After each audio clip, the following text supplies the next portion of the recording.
Hi everyone, this is Long Vo, and today I'm analyzing a game in 2012, February the 21st. And this is my first tournament, so at this point I'm playing black rated 0. My opponent is playing white, is Mike Pejovic, rated 1647. So let's get started. So my opponent plays d4 and I play d5.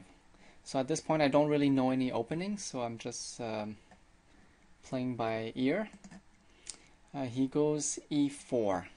Now I defend with c6, so I'm thinking if he captures, then I capture back, and then I still have both my center pawns, so that's good for me. He goes knight to c3, putting more pressure on that pawn.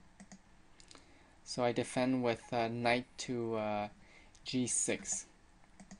So he goes e5, attacking my knight. And I go knight to e4. So I think a better move would have been knight to d7. So he exchanges, knight takes e4, and I take back, d takes e4. And now this becomes an isolated pawn, so very weak. And I didn't realize that. So he attacks my pawn, f3. And I defend with the bishop to f5. Then he goes c3. And I go e6. So now he starts pushing his pawns on the king side, h4, and I counter with h6. Then he pushes g4, putting pressure on my bishop. So my bishop retreats to h7. So he goes bishop to g2. So I advance my pawn, c5. So at this point I didn't even see that this pawn was hanging. So it's just one of those things, at this level I don't really see these things. So I want to move my pawn up here so that if he takes, then I would develop the bishop and gain a temple. So then he takes with e4. And c takes d. So knight to e2, putting a lot of pressure on that pawn. Once again, an isolated pawn. And he knew that if I would take, he would simply exchange queens, and then I would not be able to castle anymore. So d5. So now I knew this pawn was lost, so I just decided to keep pushing. So knight takes d4, and d4, b4. Now he pushes g5, so I keep pushing again, a5. So you notice a lot of pawn moves from me, and I'm not really developing anything here, and it's just one of those rookie mistakes. It's just that's all that I know right now. So he castles, and so I don't know why he castled, because his king is not very well defended, but I guess he figured he had a semi-open file here that he could put pressure on the king side.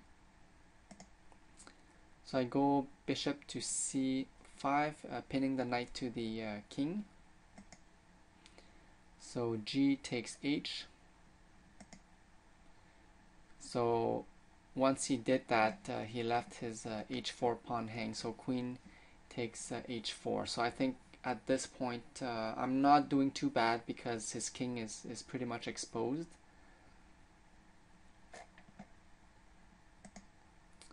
So queen to f3.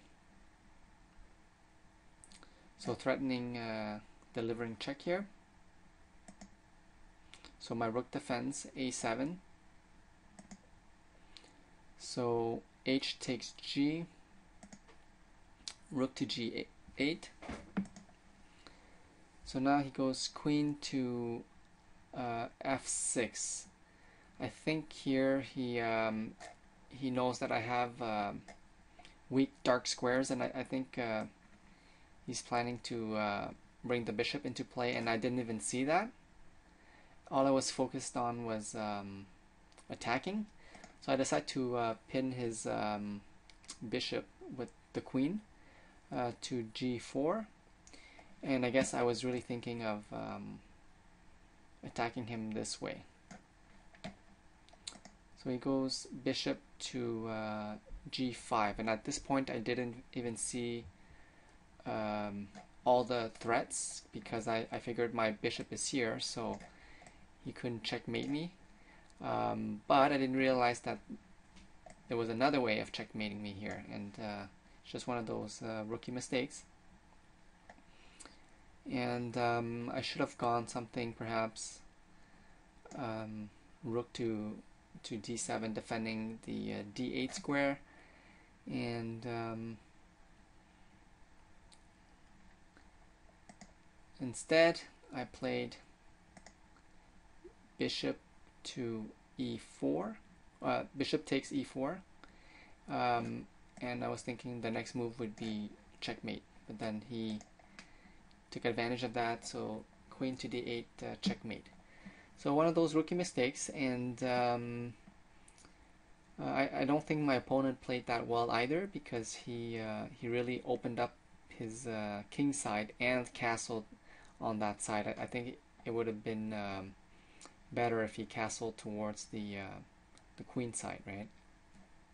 Okay, so that's my first one of my first tournaments, and I did learn a lot, and you'll see as I grow as a chess player, then my development is more logical, and I hope you enjoyed the game.